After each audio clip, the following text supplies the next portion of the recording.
So now that we've learned how to classify triangles, the next thing we want to be asking ourselves is, what are the properties of triangles that we're going to want to be aware of that are going to allow us to solve for unknowns, that are going to be able to figure out missing values and things like that. We're going to mainly focus on three biggies initially, and then we're going to expand those out as we go. And the first one, I think, is one that a lot of people have in the past come into this class knowing, and it has a name, and the property has a name. It's the triangle sum property, but it's the pretty basic idea that the sum of all the interior angles of a triangle equals 180 degrees. So if you add up all the angles in a triangle, they're going to add up to 180, and this is going to apply to all triangles. No matter what type of triangle it is, all triangles add up to 180. This is an always case. And again, that's if we have this problem here, we have triangle MAT, and we want to find the measure of angle T. And again, we always want to be asking ourselves as we, what do we know? What information do we have? And then what relationships do we know about the particular shape that's going to allow us to find this unknown? So we're going to know that the measure of angle T plus 27 plus 82 is going to equal 180. So really, the measure of angle T is equal to 180 minus the sum of 27 and 82. I don't know why I forgot the plus sign there, but that's okay. And this right here, work shown. That's how you show work. That's how you communicate what you did, right? I don't need to know that you can add 27 and 82. You can type that in to your calculator as is and get your answer of 71, and that's perfectly fine by me. This is, again, communicating your understanding of what you did to get your answer. It didn't come to you in a dream. We now know that the measure of angle T is 71 degrees. Right? And why did we know that? Because the triangle sum property tells us that all the angles add up to 180, which allowed us to set up this equation right here. Okay? That one, again, most people have come into the class knowing that, or at least understanding that relatively easily. This next one does require a little bit of background information as to some vocab that isn't as intuitive, but it's not that complex either. So we're going to talk about exterior angles of a triangle, and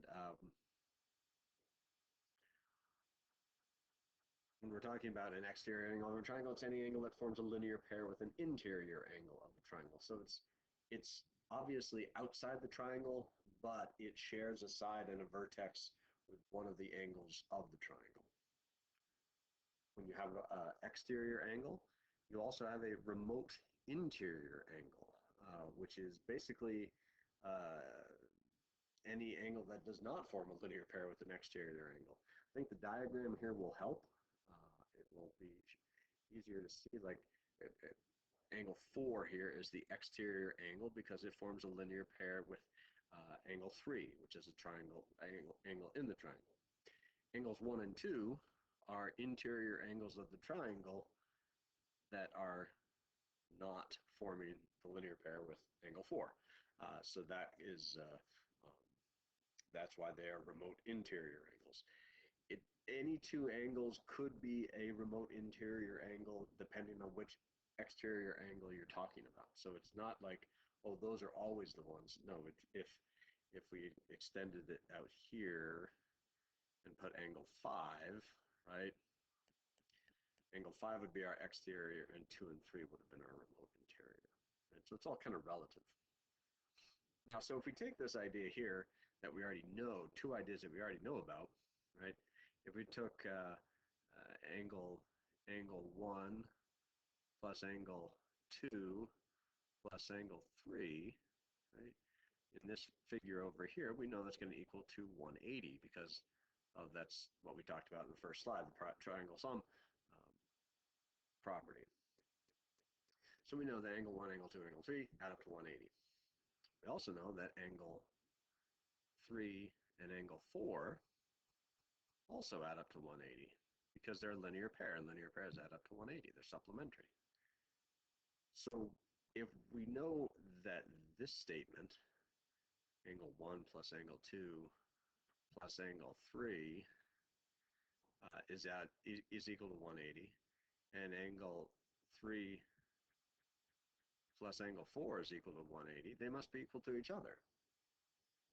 And what we get to do there is, well, there's an angle 3 on the left side and there's an angle 3 on the right side, so we can subtract angle 3 from both sides. We get this statement here, that angle 1 plus angle 2 is equal to angle 4.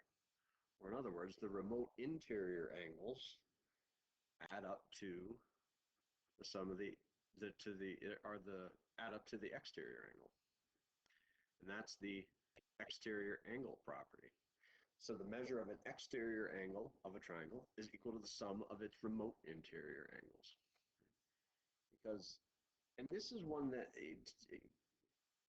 truth be told, if we looked at the problem here like this, you know, if you completely forgot about the exterior angle property, but you felt comfortable, you could say, well, I could find this angle up here and then subtract it from 180 and get x. That's totally fine, because you'll get the right answer. But just recognize that this is an exterior angle.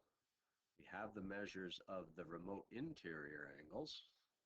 So we know that it's as simple as this. Angle x is equal to 75 plus 36. So the measure of angle x is equal to 111.